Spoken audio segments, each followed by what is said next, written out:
The Great Horses of the East. Part 1. Written by Slow Coach Studios. The night was warm and calm as Gordon sat in the sheds. His breath was slow and steady as he slept peacefully. He slowly opened his eyes to find his driver tapping on his footplate. "Reginald, my good man, can't you leave an engine to his sleep?" Gordon grumbled as he shut his eyes again. Yes, I know, Gordon, but there's something I must show you, his driver exclaimed, seeming to barely contain his excitement. "Fine, then. Not like I have much of a choice," he groaned. His driver quickly put on his headlamp and walked back to his cab, where his fireman had fired him up. Soon his fire was hot and his boiler warm. He rolled his eyes as they slowly rolled onto the turntable. Once they were outside, they started off towards Tidmouth Station, tender first. Gordon had figured it was a special train that Sir Topham Hatt needed him for. Soon they came to the station entrance. He suddenly stopped just before the platform. "Reginald? Gilbert?" He looked back. What are we doing? Gordon had grown suspicious now. We're not taking a train. We're off to Vickerstown, Reginald said. Gordon was confused. "Why? What's at Vickerstown at this hour that needs me?" he asked as they started down the main line. You'll see, Gilbert called. He noticed that his lamp was for the light engine. He racked his brain as he let off steam. They were now coasting down the main line. What was so important that he needed to go on an escapade across the island? A special? Maybe Sir Topham Hatt? Someone royal? He continued to think as they passed Crosby. "Is it someone important?" Gordon asked. He had started guessing ever since they passed Meron. No, Gordon, his driver chuckled. Just be patient. Gordon huffed. "Well, if I'm being brought out here at 2 in the morning, I'd like to know why," he said. The night had turned chilly and cool as they puffed past Crovan's Gate. He knew he couldn't get any more out of those two, so he simply sighed and started to think of other things. "Hopefully this doesn't take too long. I'd like to get some good sleep for the express." Finally, they reached the big station. The empty platforms were quiet, with only Bear pulling off with the night service. Gordon had to stop to let him pass. "Night, Gordon," Bear said it with a smirk. "Is he in on it, too?" Gordon asked. His crew was silent as the rest of the train passed. Once it did, they started off again. Gordon was about to go off on them when he noticed a familiar face at one of the platforms. He squinted hard. Then, with a gasp, his mouth fell open with shock. The engine sitting there was a black steam engine with red lining. His four-axle tender was dusty and worn. The banjo dome was twinkling in the light. The shape was all too familiar. "Sandwich!" Gordon seemed to surge forward. We pulled in some favors to clear the line, his driver smiled. "Oh, I thank you both," Gordon beamed. Gordon! Sandwich called. Gordon slammed on his brakes, stopping on the track beside him, steam wheeshing from his cylinders. "Brother! I thought you were gone." Gordon smiled, his crew stumbling out of his cab. I thought I was gone too. I was shut up in a shed in the 60s, and, well, I was forgotten. My driver's father saved me from BR by hiding me in a scrapyard, Sandwich said. "Oh, well, bless him." Gordon was now a bit calmer. He examined Sandwich closely. He was dusty and grimy. His paint was chipped all over. His nameplate was a bit rusted, and his LNER was covered. "What are you doing here?" Gordon asked. Well, Sandwich frowned. I was, kinda hoping that I could stay here. I stole this train to get here, and I think BR would want me scrapped if I went back, he said. Well, of course you can stay here. I'm sure that Sir Topham Hatt would be glad to keep you, Gordon said. Hold on, Gordon. I don't know about that. He's technically a runaway. BR still owns him. Reginald came around to face him. Preposterous. Oliver is a runaway. Same with one of the Scottish twins. We have a habit of saving engines. I'm sure that Sir Topham Hatt could work something out. Gordon was hopeful. Surely he could convince Sir Topham Hatt Sandwich would be saved. Then the thought struck him. Sandwich, are there any more of our brothers out there? He asked, staring intently at him. That's good news. Papyrus survived as well.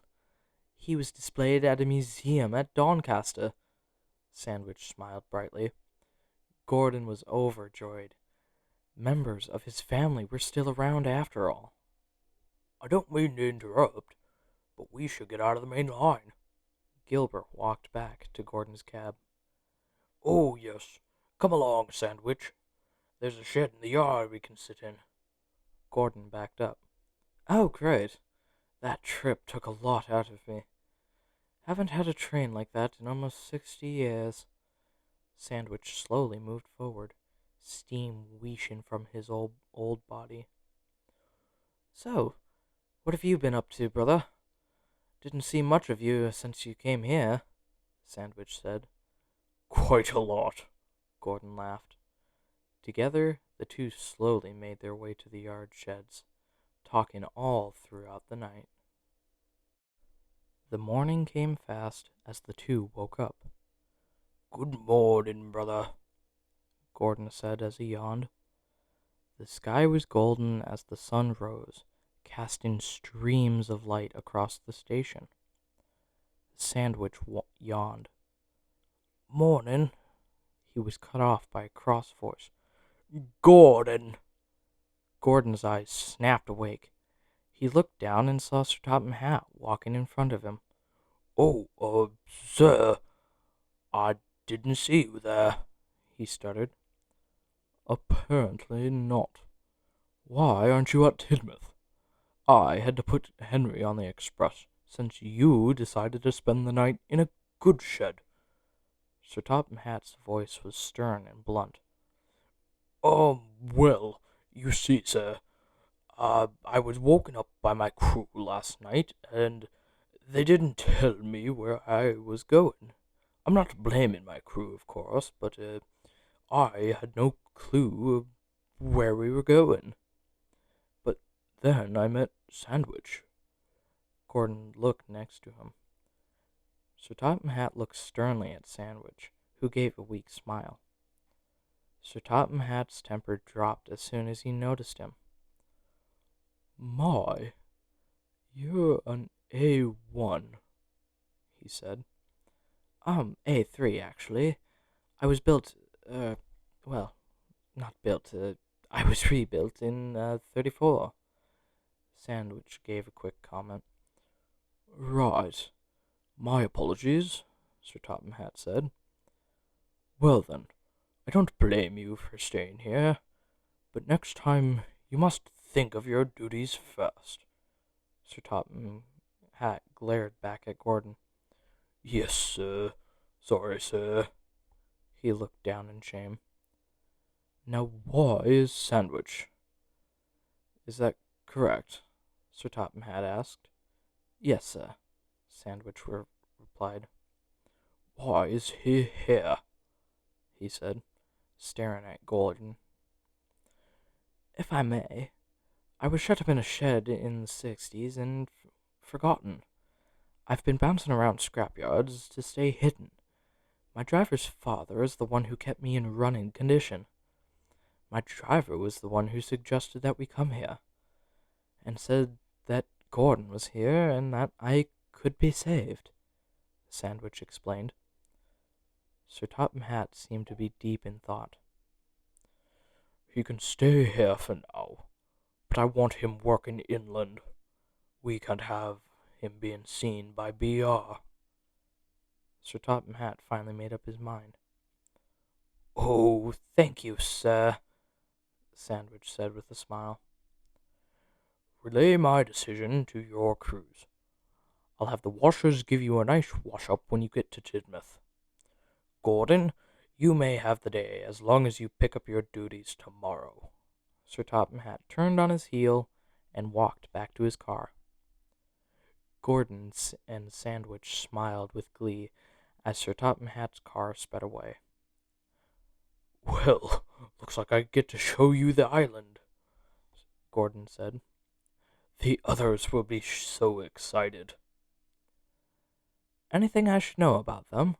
Sandwich asked. Oh, yes. James can be annoying, and he can often talk too much. Gordon started to tell him about his friends as they waited for their crews. Gordon and Sandwich made their way to the bottom of Gordon's Hill, coming from the east. The two had to stop and wait at Meron for a train to pass. This should be the local, Gordon said. Who pulls that? Sandwich asked from behind him. James, usually. Sometimes Edward, if he can. Gordon looked past the signal. Soon he saw the steam from James come around a bend. As he approached the station, his eyes grew wide and his mouth fell. An A1, he gasped. A3, actually. I'm Sandwich, he greeted James. Sandwich? Like the food? James said as he slowed to a stop. Technically, yes, but I was named after a racehorse, he chuckled. A name for a horse, James remarked.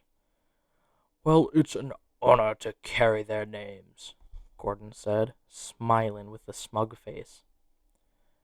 You know, come to think of it, I think yours was more comical. What was it again? Pie? Sandwich asked, smirking up at Gordon. Gordon froze. He had a racehorse name? James gasped, his eyes twinkling with cheek. No, I did not. It was always Gordon. His face turned red. Are you sure? It seems... Gordon interrupted James. Oh, look at that. The signal's green. Goodbye, James, Gordon called, practically pulling Sandwich behind him. Whoa! What? Have you not told the others? Sandwich asked. No, and I intend to keep it that way. I've gone 100 years without them knowing. I don't need them knowing now. Gordon scowled. Hey, I didn't mean any harm by it. I just don't remember your name after so long. You did come over here as soon as I was built, Sandwich said. I know. I'm just not going to hear the end of it. Gordon rolled his eyes. The two soon made their way to his hill, puffing swiftly up and quickly down the other side. I can't believe you have your own hill, Sandwich said as the two backed into the shed. Duck, Donald, Douglas, Boko, and Henry were sitting in the shed. All 5 of them were in shock as Sandwich stopped in one of the spots. Hello, he said with a smile. Will I be an A3? Duck stared at him. Ah, someone who's educated, Sandwich joked. Who are you? Henry asked. Sandwich, I've come from the mainland, he said as Gordon turned on the table, stopping next to him. Didn't the Fat Controller say that your brothers were scrapped? Donald asked. Apparently not. My other brother, Papyrus, is on display at Doncaster. Who knows if there are others? Gordon said. Oh, well that means you've escaped from scrapped, Douglas beamed. Wait until Oliver hears about this one. The others continued to ask all about him and his travels. Workmen came out of the sheds and started to wash Sandwich's wheels, dusted him off. So they just forgot about you? Boko asked. Well, yeah, I guess. I was forgotten a lot. That's why I still have my original number. Sandwich looked back. Then he heard a whistle in the distance. Oh, Henry! James was yelling outside. Oh, Christ. God did give me strength, Gordon grumbled. The shed doors opened, and James puffed proudly in. Henry! I've got something to tell you! He quickly stopped when he saw Gordon. He said. Gordon glared at him. Yes, Henry said. Well, it's, not important. James turned to an open stall as he looked down. Sorry, brother, Sandwich said as the workman cleaned his boiler. What? Gordon saw his mouth open. He realized too late. What he was going to say was that Gordon has a racehorse name, Sandwich said proudly, looking at James. What? Henry was flabbergasted. Not too surprising, to be honest, Duck said. Well, what is it? The twins spoke in unison. Gordon's face turned red. It's not important, he said, avoiding all the eyes. I bet it is. What if it's something undignified? James laughed. Not important, Gordon. This is important. We've been friends for almost 100 years, Henry said. Yes, it's never come up. Gordon tried to brush it off. What do you mean it's never come up? I've asked you multiple times, Duck chuckled. I'd bet it's something silly like Dick, Donald said.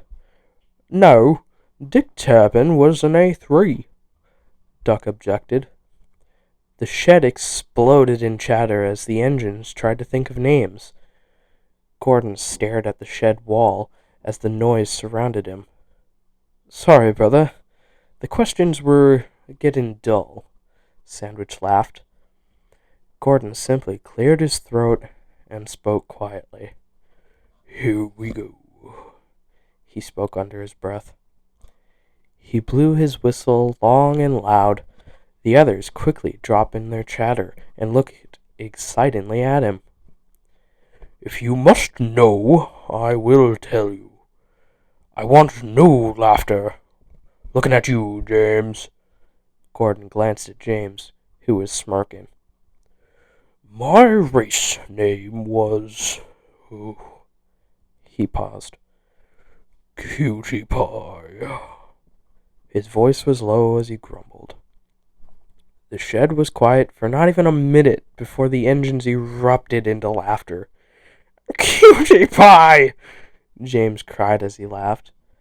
Donald and Douglas were laughing so much that they spoke in Scots. Even Boko was laughing. But Henry was the loudest. No wonder you kept that a secret. Just then, Thomas, Percy, and Toby rolled in. What's happening? Thomas asked. Gordon could see Duck trying to control himself. Don't you dare! Gordon glared at him. Duck took no notice. Gordon's real name is Cutie Pie, he blurted. Gordon shut his eyes as all three of them burst into laughter. What are you three doing here? Gordon said flatly. We came to see Sandwich, Percy said, through laughter. No mind, Gordon. It's good to finally know you. Sandwich looked over at him. 3 cheers for Gordon, he called, blowing his whistle loud. The others joined in as they started to calm. Gordon lightened up and blew his whistle. Sir Topham Hatt came out of the side door to the sheds and walked towards the turntable. What is this? He asked as he stepped onto the table. We found out Gordon's real name, Sandwich said. Ah, about time you told them, he smiled. You knew, Toby said. Of course. When my great-grandfather bought Gordon, he kept the records. Anyway, that's not why I came here. I've brought news for you two. He pointed to Gordon and Sandwich. The National Railway Museum in York has invited Gordon to make an appearance as a special guest in celebration of Flying Scotsman's Build Day. He looked at Sandwich. I've decided I will take Sandwich with as well. Reunite him with another brother, Sir Topham Hatt said. The shed was filled with whistles and cheers. Gordon and Sandwich were overjoyed. God, it's been so long since I've seen him. Sandwich seemed to be lost in thought. Since you will be making your debut, I'm having you sent to Crovan's Gate to have you polished and restored. You will have a fresh coat of paint to make you look presentable. Same goes for you, Gordon. Sir Topham Hatt turned on his heel. Oh, thank you, sir, Sandwich thanked him. You're quite welcome. Now, you two should make your way over. I want to leave by Friday, Sir Topham Hatt said over his shoulder. Come on, then, Sandwich. You remember where Crovan's Gate is, right? Gordon had rolled onto the table and swiftly turned around. Scoot, you three, Gordon said as he backed up. Once Thomas, Percy, and Toby were out of the way, Sandwich started to roll back with Gordon after turning around. It was a pleasure to meet all of you, he said to all the engines. They all said their goodbyes in unison. Shall we set off? Gordon asked as he switched towards the main line. We shall. Sandwich buffered up to him. Once the pair were coupled, they set off for Crovan's Gate. The two were sitting in a shed at Wickman's as they waited for their paint to dry. Sandwich had a bit more damage than expected. His handlebars were bent, 2 of his springs were shot. Otherwise, he was in great condition, besides a bit of rust. He was stripped of his paint, and his nameplates were polished. He decided to keep his original black and red freight livery, retaining his pre-BR number. He now looked just as he did when he rolled out of Doncaster Works. Gordon had stayed with him, making sure the men didn't mess up. Quincy had also been quick and timely with the repairs. He would ask tons of questions to Sandwich, trying to know literally everything about him. Quite a lot that little engine is, Sandwich said. Quincy was shunting away some trucks. Yes, but he's a sweet engine, Gordon said. Then the two saw Sir Topham Hatt's car pull around the bend. It stopped next to the water tower, letting Sir Topham Hatt climb out.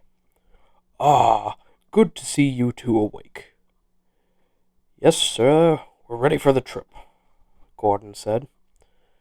Excellent. I have 2 sleeper coaches waiting for you at the station. I'd like you two to pull them to York. We'll be there for a few days. Sir Topham Hatt walked to Gordon's cab. Once he was in, the two set off for the station. Goodbye, Quincy, Sandwich called as he rounded the bend. Goodbye, Sandwich, Quincy peeped. The two buffered up to the coaches, with Gordon in front and Sandwich in the coaches behind. Ready for another run, brother? Sandwich asked. Gordon was sitting silent, taking in the fresh air. Finally, with steam simmering, he spoke. I was built ready. He blew his whistle as the guard blew his. The train set off for Vickerstown, whistling at the crowd that had gathered. Once they left the station, only the bridge held them back. The pair blew through Vickerstown station and flew over the bridge, heading off to York. Hello, everybody. This is Slow Coach here.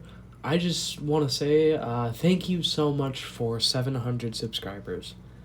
I never really thought I would get here, and I'm just super appreciative of all of you.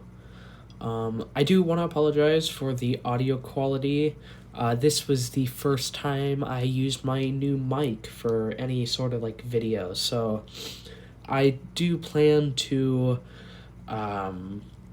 work on like getting better quality and whatever, working on that.